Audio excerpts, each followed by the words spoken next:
Welcome to the Global Businesswomen's Pod, brought to you by the Greater Houston Women's Chamber of Commerce. I am Susan Dyson and proud to be the CEO, President, and founder of the Chamber. Please join us for this empowering podcast every Thursday at 6 p.m. Alrighty, folks, thank you so much for being here, and thank you, Adam, for flying in specifically for this luncheon. And we're super excited to hear about your book. Thank you. But before we begin, just give us a little insight on who you are. Sure. I'm a professor of marketing and psychology at New York University Stern School of Business. I am originally from South Africa. Then I went to Australia, spent about 16 years there until I was in my early 20s, and then I've been in the US for about 20 years. This is my third book, and yeah, I'm just happy to be here. Thanks for inviting me. It's nice to be here. Absolutely. So what inspired you to write this book? Yeah, so the book is called Anatomy of a Breakthrough, and it's about being stuck and getting unstuck. And I think of stuckness as an experience where you're in a place you don't want to be for an extended period of time. It's not like a daily momentary frustration. It's like when you ask people and they'll say something like, you know, I'm in a work situation I don't want to be in, or I'm a creative and I can't come up with ideas and I've had a block for weeks or months or sometimes years or decades. And so the book was a sort of attempt over a 20-year period to work out the best recipe, a kind of roadmap for getting unstuck. And it was inspired, I think, in large part by my own personal experiences. Being stuck is a kind of universal experience. When I was an undergrad in Australia a long time ago, I had no idea what I wanted to do. I was studying actuarial science, which is this sort of financial math course, and I didn't like it. And a professor came in and he said to us, if you stay in this course for another week, I was on a fellowship, he said, you're going to have to start paying back the money if you then quit. So that was my sign to get out. So I left. The idea of having to pay that money back, it had all been spent, I've got to be honest, on a very inexpensive car that didn't really work. But anyway, that's another story. But so I said to the professor, I can't do this anymore, and so I left. But I had no idea what to do with myself, and I spent 6 months effectively being stuck. And I sat in on one course as an undergrad after another, just sitting in on English courses, philosophy courses, math courses, law courses, psychology, everything you can imagine, and kind of experimented my way through to getting unstuck. And I figured out that law and psychology were the things I wanted to do. And so that's what I ended up doing. And it got me very interested in this idea that there are things you can do to get unstuck, and there must be a roadmap, a sort of scientifically informed roadmap.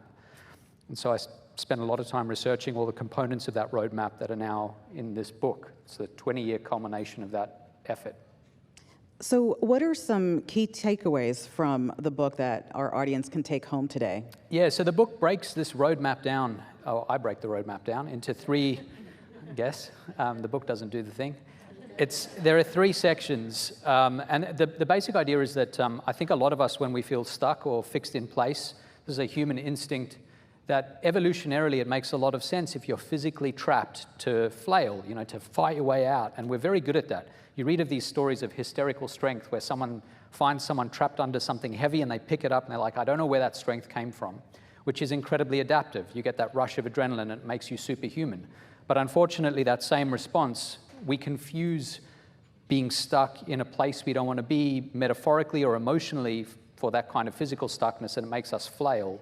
And so we act rashly, often in the wrong way. So the first thing you've got to do is essentially slow down and deal with the emotional consequences of being stuck.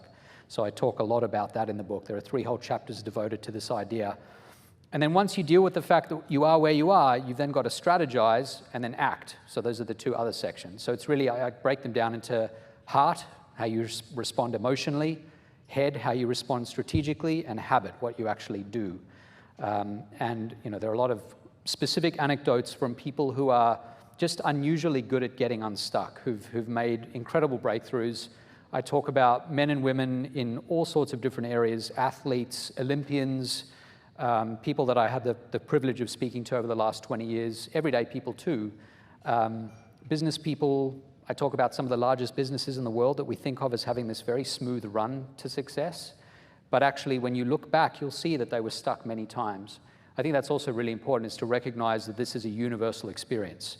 So you feel your own stuckness, it's very present for you, but when you look at other people, they share often their greatest triumphs. Social media means that everyone shares the best 1% of their lives, and so it's easy to imagine that you're isolated in feeling frustration.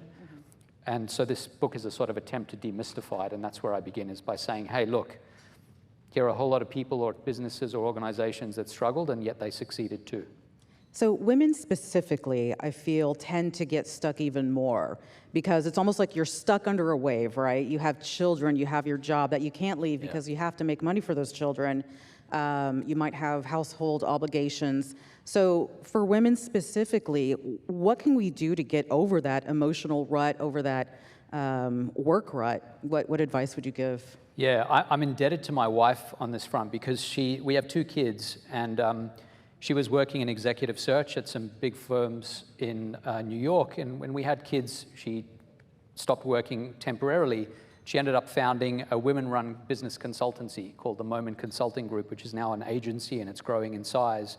And I've watched how she coaches a lot of women through these processes of often leaving the workforce in their hopes temporarily, and many of them do that temporarily, and some of them it ends up being longer than they'd like. And they tell her how stuck they feel. I think one of the most powerful things she's told me is that a lot of the framing of what it is to be a mom, especially to young kids, is that it's sort of apart from work, but also the way she describes it, and I've heard her say this to a lot of the women who come and speak to her, is the skills you develop as a young mom are incredibly useful and valuable in the workforce. They are the kinds.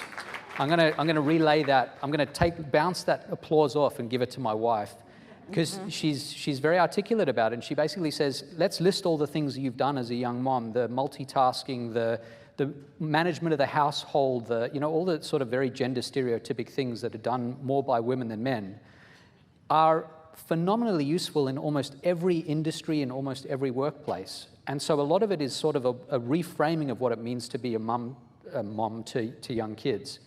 And I've seen how she talks to a lot of the women that she consults for, and they then retool their CVs, their resumes, and basically say to the people that they're handing those resumes to, this was not a period of being out of the workforce, it was a period of developing a tremendous array of skills that I was forced into developing by very often trying circumstances, and a lot of them have made huge headway doing that. And so I think that's one thing that, at least that reframing, I think, is really useful. And what can men do to help women overcome these barriers? Yeah, I mean, so for me personally, I think a lot of men, at least in my experience, are blindsided by aspects. We're talking about being parents to young kids, I imagine, when you first become a parent. I think men are often blindsided by what the change means for them and for their wives, and what exactly is required of them, and what's involved in being a dad to young kids. And the most useful conversations my wife and I had were about sort of navigating our relative roles in that whole process. So I sort of imagined, completely mistakenly, that I would just kind of go on doing my work stuff, and that I would support the family enterprise, and I would be a dad as well. But so many things shifted and changed for us, and a lot of it went unsaid for a long time, and I think that was very hard for my wife and quite hard for me as well. But then we had these great conversations that were very explicit about what exactly is going on here, what's shifting, what's changing, what needs to be done. I think that sort of explicit kind of conversation really, really helps in these moments. And I think it's the kind of conversation that doesn't happen organically necessarily. You actually have to say, this is what we've got to talk about, let's talk about it. We found it very useful. Once we understood that we were on the same page and we were sort of a team again, it felt for a little while like we were in opposition, sort of wrestling over who was doing what. And that conversation really fixed things a lot for us. It was like we were, instead of playing on opposite sides of the tennis net, we became doubles partner again, and that was really useful. Communication, go figure. Huge, yeah. I think everyone knows that already, but yes, that was big for us. Yeah. So change can be scary, and sometimes getting out of the rut means dramatic change. Yeah. What advice do you have for those afraid to take that step? Yeah, so this is sort of the heart of the book, is the idea that there are essentially 2 kinds of changes, right? There are changes that are visited upon you, some big life change. There's a brilliant author named Bruce Feiler who writes about this. He has a book called Life is in the Transitions, and he writes about the fact that he's spoken to hundreds of people, and on average, we have modest changes in our lives every 12 to 18 months. These are, modest things that change, but every roughly 5 to 10 years, we have what he calls life quakes. Life quakes are major life changes. They're like a change in career, or unfortunately the death of someone we love, or a divorce, or whatever it might be. Or the birth of a child, which is obviously fantastic, but also complicated. And so he talks about these changes. And so even if what you're doing is working now, you will at some point have to shift. You'll have to pivot. So those are the ones that we don't have a lot of choice over, but we also have the kinds of changes you're describing, which is when we feel stuck and can do something about it. I think one thing to keep in mind that I've always found really useful is that many of the things we choose to do are to some extent revocable. And we often forget that. Like if you make a change, if you make a shift in your career or a certain decision to change something that's been working for you, it's worth thinking about how that can be undone, or at least you can shift further from there. I think we often make decisions and sort of assume it's the be-all and end-all, but there's a real fluidity to life, and often things can be shifted once they've been changed. And I think a lot of people find that really, really valuable to think that way. My background is in decision science, so I study how people make decisions and how they should make decisions. And there are so many different models for how to make big decisions, especially about coping with change. The best one, I think, is, especially for big important decisions, is to really weigh the pluses and the minuses and actually create almost like a spreadsheet and say, here are all the good, here are all the bad. And when I weigh it up, this seems to be the route that makes the most sense to me. So in your book, you talk about these preconceived notions of success. Yeah. Can you talk a little bit about that? How do we debunk this notion of what success is?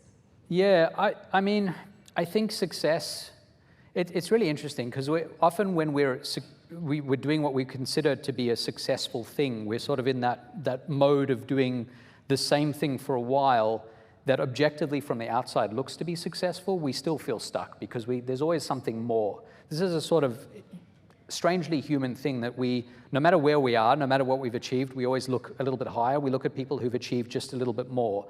No matter how much money we have, there are people who have more. No matter how successful we are in business, there's someone who's done slightly more, and so on.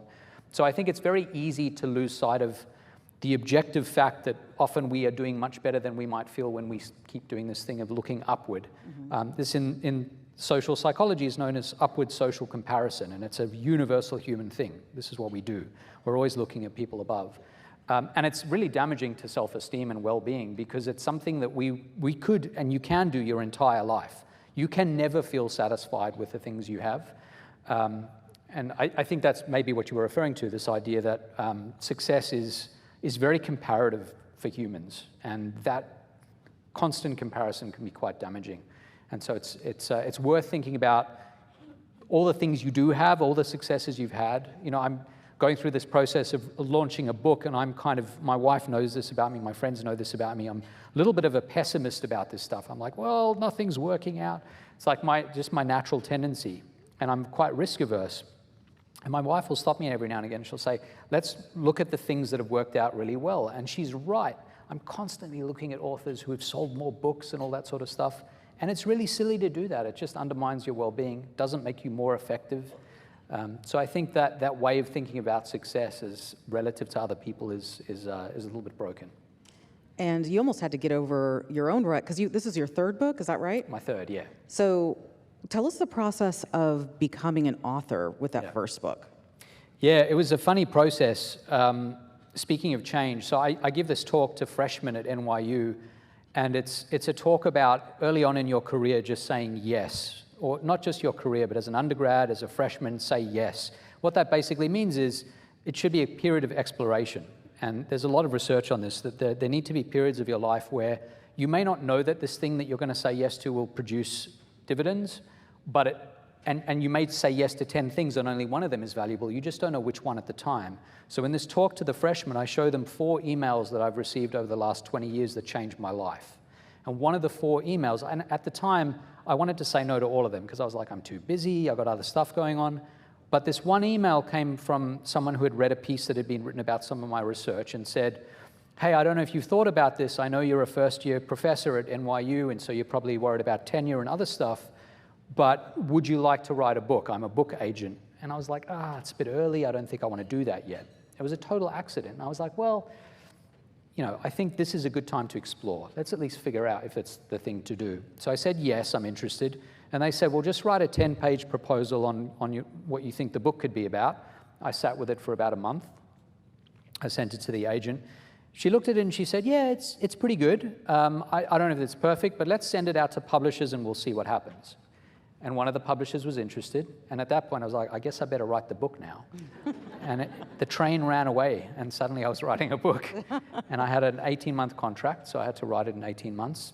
And it did better than I anticipated and ended up paving the way for a second book. And so this sort of approach to the world of exploring and saying yes and being expansive about your opportunities, I think, particularly at strategic moments in your career or your life, is really valuable. And that's how I ended up getting started in this world. Great. So is there anything else you'd like the audience to know about Anatomy of a Breakthrough? I guess the one thing I would say is, so the last section of the book is about action, and the last chapter is titled Action Above All. And there's this musician, he's a rock musician named Jeff Tweedy from the band Wilco. And he's fantastic. He's not just a writer of music, but he writes books as well. And he's been a creator for a long time. He's been a writer of various things for decades. And he talks about this process of getting stuck over and over again. Like some days he wakes up and he's like, I don't want to be creative. That demands so much of me. But that's what my bread and butter is. I have to do it. So he's developed this really great strategy where he says, I know that more than anything, the thing that gets me unstuck is to act. And it doesn't even matter if the action that I'm taking right now takes me more sideways than forwards. It's the act of acting that kind of greases the wheels for further action that is itself more productive. So the best thing he has learned to do is to do those first bits of action. So the question then is, what does that look like if you don't feel like acting on that day? So as a writer of music and as a writer of books, he's got this great strategy where he says to himself, what is the very worst sentence I could write right now? What is the worst phrase of music I could write right now? And that's really easy to do because there are no standards. He's taken his standards are very high. He drops them all the way down to the ground. And he starts writing, and it's terrible. It's horrible stuff. He reads it, and he's like, what is wrong with me? But he's acting. And by acting a little bit, somehow certain things start, the cogs in his head that are a little rusty start moving again. And he finds that it's a really productive way to move forward. So in general, when you're stuck, any kind of action is better than no action. And so not being self-critical and self-evaluative about those actions seems to be a really good unsticker. So a couple speakers have given us homework today. What is the homework that you think we should do? Well, that's a good question. Short of buying the book, which would be good homework, aside from that, I would say that maybe think about the thing that you're most stuck in. I've run this survey for a long time now on thousands of people around the world, and everyone with a little bit of time can figure out that there's something that they wish would change that's been stubbornly in place for a while. Think about that thing and do one small Jeff Tweedy-like action, even if it's a sideways action. You don't have to do this, but I've found that it's very helpful to do this, and that's probably the most useful piece of homework I can give. As a professor, I'm very mindful that homework is not well received in general, but I hope you'll see that as an optional assignment. Awesome. Thank you so much. Thank you so much for joining us. We will see you again next Thursday at 6 p.m.